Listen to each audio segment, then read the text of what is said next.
Icebreaker is a premier ride skyrocket roller coaster with a custom layout that opened at Seaworld Orlando in March of this year and features a multi-pass launch and a bunch of airtime moments. But does it smash through the ice or sink like the Titanic? I'm Paul from Loop Theme Park Adventures. Join me for my first impressions of Icebreaker at Seaworld Orlando.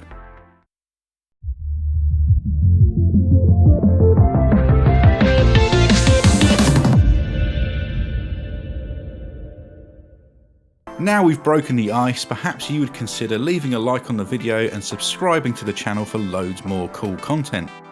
So having been originally slated to debut back in 2020, Icebreaker finally opened to the general public in March and is the world's first roller coaster themed to corporate team building exercises.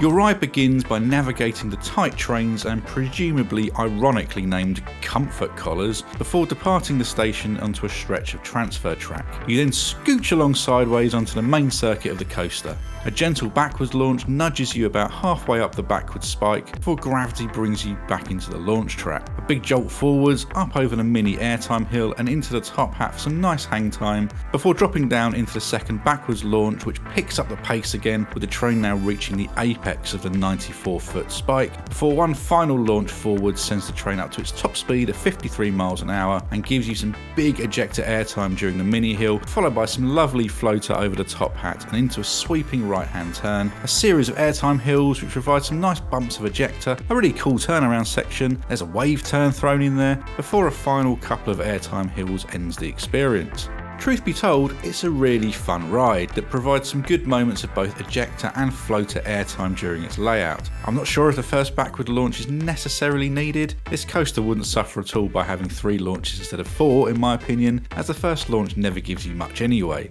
But the layout is really enjoyable for what it is. It's very much a mid-tier roller coaster I'd say, and is intended as a family coaster for a wide age group, which is where we have to discuss the height limit.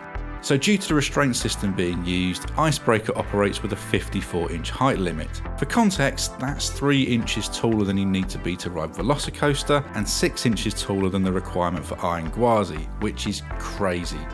And it has to be said, if there's one thing that lets Icebreaker down, it's the trains. These skyrocket trains are very tight and the comfort collars just sort of flop down around your neck like a crap seatbelt. Not a fan of these at all. But hopefully SeaWorld and Premier will find a solution to bring the height requirement back to the level fitting of the ride, allowing younger guests to enjoy the attraction. Overall, Icebreaker is a solid addition to SeaWorld Orlando. It's not going to threaten Mako or Manta anytime soon, but it's a decent family thrill coaster that complements the rest of the park's ride lineup. Stick around for POV footage of my first ride on Icebreaker coming up next, and we also have a front row POV here on the channel which I'll link down in the description. Let me know if you've ridden Icebreaker down in the comments. What did you think and where do you think it ranks amongst the other coasters in Florida? Thanks for watching and be excellent to each other.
That was quite good fun. That bruises all down here now.